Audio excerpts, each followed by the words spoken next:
$2,900 per month. That's the number.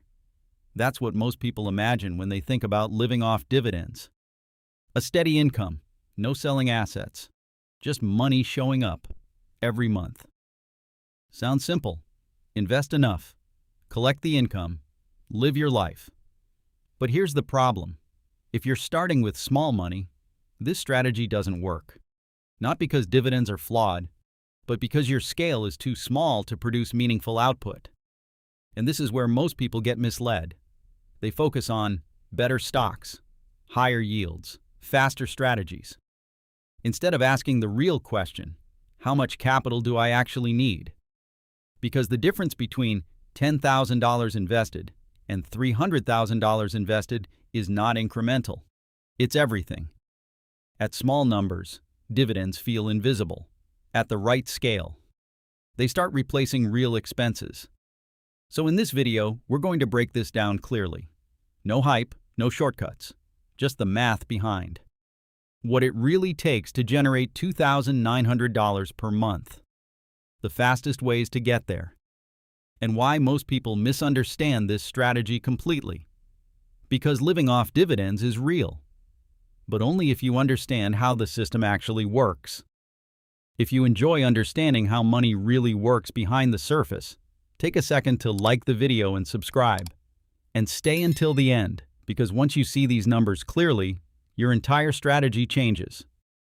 Before we talk about strategies, you need to understand what dividends actually are, because most people treat them like passive income. They're not. They're output.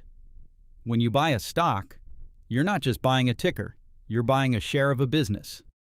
If that business generates profit, it has two choices: reinvest the money or distribute part of it to shareholders. That distribution is called a dividend. So when you receive dividends, you're getting paid because the business is producing real cash flow. Not because the market went up, not because the price increased, but because the company generated income. And that distinction matters, because dividends come from operations, not speculation. Now here's the key metric: dividend yield. This tells you how much income your investment generates relative to its price. Simple example: a $100 stock pays $10 per year.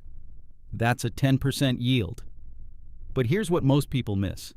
Yield is not fixed. It changes with price, it changes with payouts, and it changes with risk. Higher yield usually means one of two things. Either the company is extremely efficient at generating cash, or the market is pricing in risk. And often, it's the second. Now connect that to your goal. Everything comes down to one equation: income equals capital times yield. That's it. No hacks, no shortcuts, no secret strategies. If your goal is $35,000 per year, you either need more capital or higher yield. And this is where things start to get interesting, because increasing yield is easy, but increasing yield safely is not. And that trade-off is what defines every dividend strategy you're about to see. Now let's connect this to the goal: $2,900 per month, roughly $35,000 per year. That's the target, and this is where most people stop thinking clearly and start underestimating the scale required. Because once you apply the equation, income equals capital times yield, the numbers become very concrete. At a 10% yield, you need around $350,000. At 8%, you're closer to $440,000. At 7%, now you're approaching $500,000. Same income, completely different capital requirements. And this is where the second layer of the problem shows up. Because most people don't just want income, they want income that is sustainable. And sustainable income usually means lower yield, higher quality, more stability, which pushes the required capital even higher. Now here's where something important happens. There's a level where your money stops feeling theoretical and starts producing something you can actually use. For most people in the US, basic living costs fall somewhere between $2,500 and $4,000 per month. Not luxury, just stability, rent, food, bills, and mathematically. that threshold starts to show up around $300,000 to $375,000. At that level, even moderate returns begin to generate real monthly income, around $2,500 per month. And that changes everything. Because below that level, your investments are growing, but they're not supporting you. Above that level, they start sharing the load. And this is the shift most people miss. They think the goal is living off dividends. But the real milestone is reaching the point where your money starts paying a meaningful part of your life. And that's not about strategy, it's about scale. Now that the numbers are clear, let's talk about the fastest way to reach that income level. And this is where most people get interested: covered call ETFs. These are designed for one purpose: generate income, not maximize growth, not beat the market, just produce cash flow. Here's how they work. The fund buys a portfolio of stocks.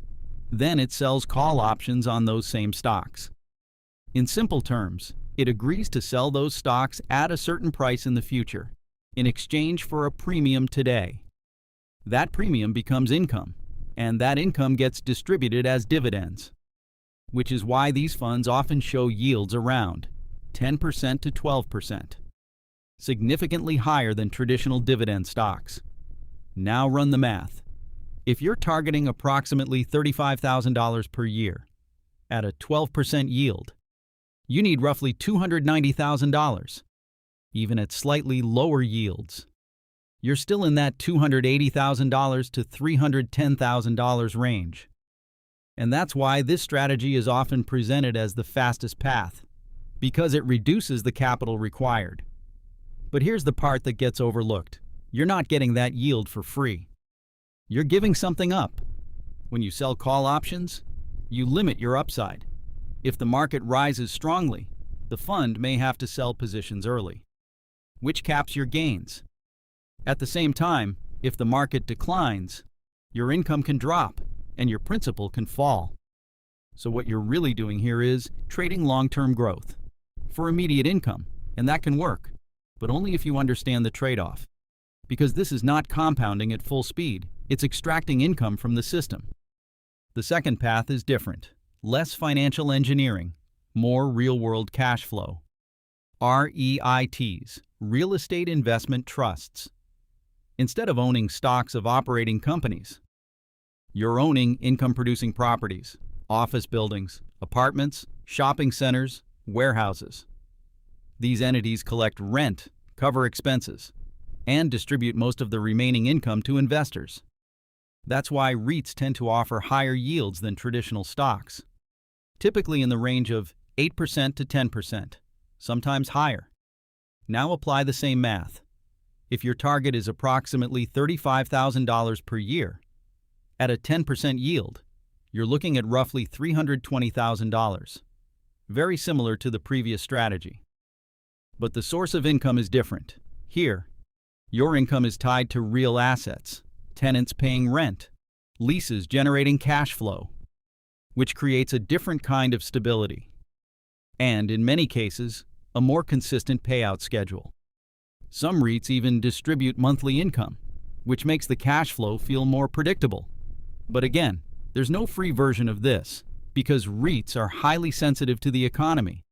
If occupancy drops, if tenants default, if interest rates rise, cash flow can shrink. And when that happens, dividends can be reduced or cut entirely. And this is where many investors get caught off guard. They assume real estate equals stability. But public REITs behave like market assets. They move with sentiment, they react to rates, and they can decline significantly in downturns. So while the income may look attractive, the underlying risk is still there. The third path is slower, but structurally stronger. Dividend Aristocrats. These are companies that have increased their dividends for at least 25 consecutive years.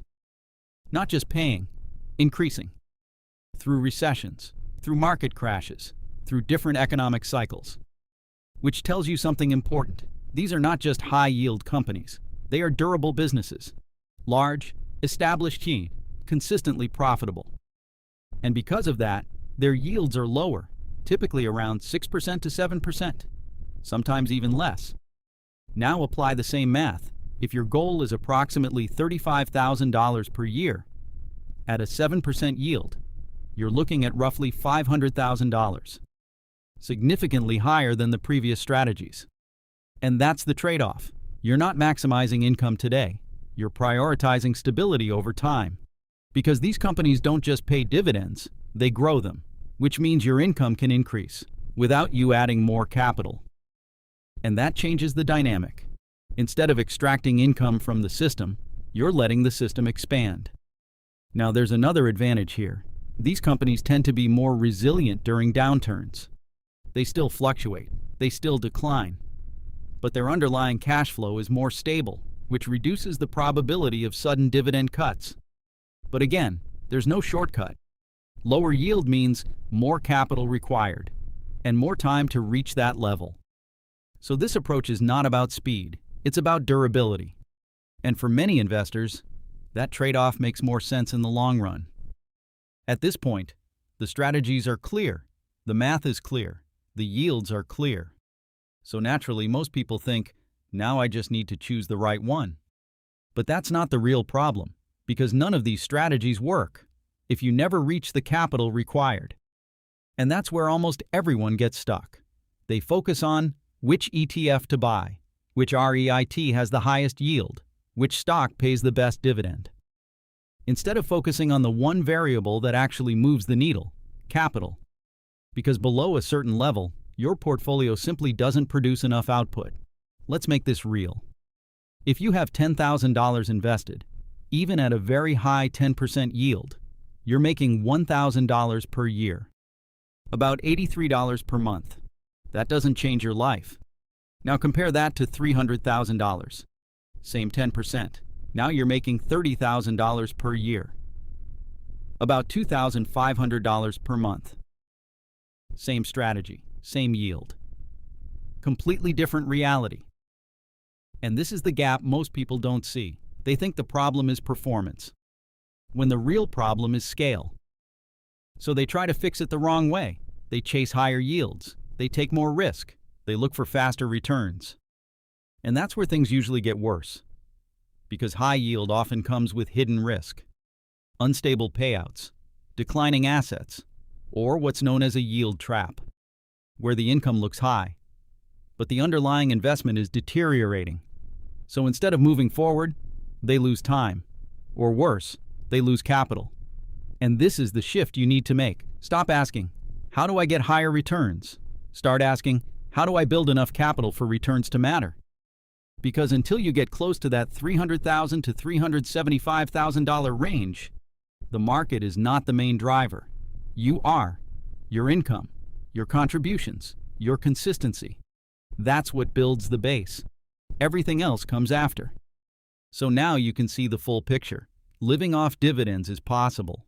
The math works. The income is real. But the timeline depends on something most people underestimate. Speed. Not market speed, your speed. Because every strategy you've seen only works after the base is built. And building that base comes down to a few simple variables.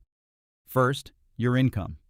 Because below that $300,000 to $375,000 level, your portfolio is not the main engine. You are. The more you earn, the more you can allocate.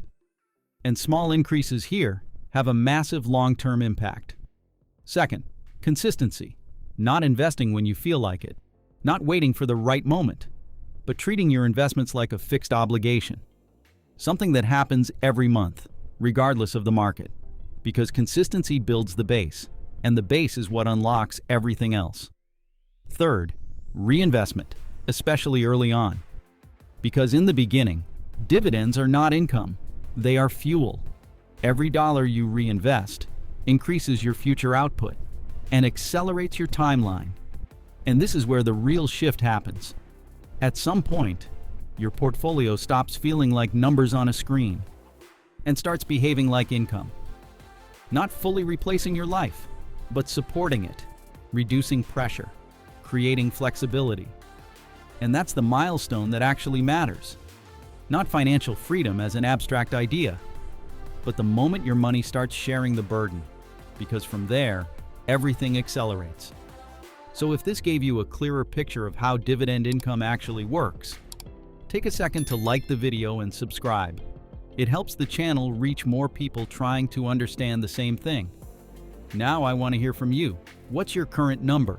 And how far are you from that $300,000 to $375,000 range? Drop it in the comments. And remember, every dollar you save today is a silent worker that never clocks out. I'll see you in the next one.